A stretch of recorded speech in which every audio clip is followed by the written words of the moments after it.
I'm told poetry is an abstract thing, subject to individual perceptions, open to interpretation, riddled with hidden meanings. By that definition, my writing is not poetry. My writing is overt. It is clear and direct. My meanings come straight off my page and out my mouth. I write stories, tapestries of experiences I've had or witnessed firsthand. Stories of women who've loved too long, too hard, and for all the wrong reasons. Stories of children who hide in closets because daddy's home. Stories of lost lovers torn by flesh which longs to be touched. Stories of race and religion, economics and sexisms. Politics which just don't match the mathematics because the census is a joke. Presidents are chosen by electorals, not the popular vote. And the price of gas is just too damn high. I don't want to write what you won't understand. There's no room for your perception inside my verses.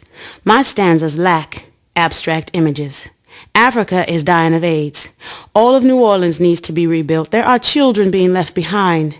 And I want my mans and them home from Iran, Iraq, Uzbekistan, Afghanistan, South Africa, Kuwait, and Korea, whole and breathing.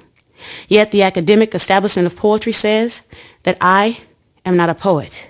I write life using colorful language and rhythm. Poetic rules that I don't have to follow because life is about breaking rules. It is real and beautiful in its ugliness because life is poetry, and poetry does not have to rhyme, especially when there's no reason. I write elementary, easy to follow, sometimes self-indulgent lines which lack depth. And depth is necessary to challenge the intellect, so to keep it simple is stupid. But hard as I try, the complexity necessary to be academically correct and poetically abstract escapes me. I'm beginning to second-guess myself, thinking maybe I should introduce my dreams to my reality and encourage them to fornicate, giving birth to new aspirations, because the masturbation of my thoughts is not working. My clearly stated images and wordplay, along with my urban vernacular and street slang, go against the grain. I'm told the tradition of the great American poet is being bastardized. Walt Whitman is turning over in his grave. Millions of card-carrying Poetry League members sitting in coffee houses across the nation sipping on lattes are cringing because my lines make sense. I'm a student of the human condition. I write what I know. I hold PhDs in hustling and heartbreak.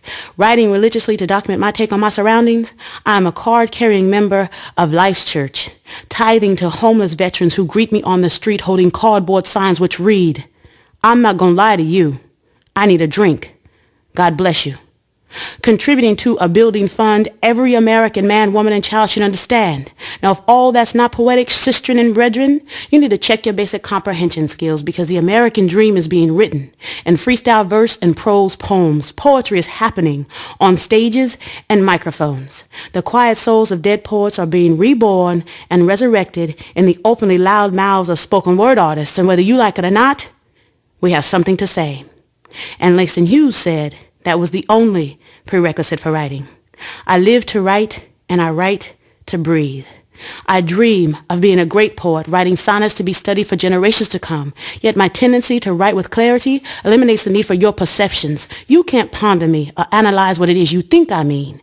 Basically, I've already said it. So by mere, simple, singular definitions, this is not a poem, and I am not a poet.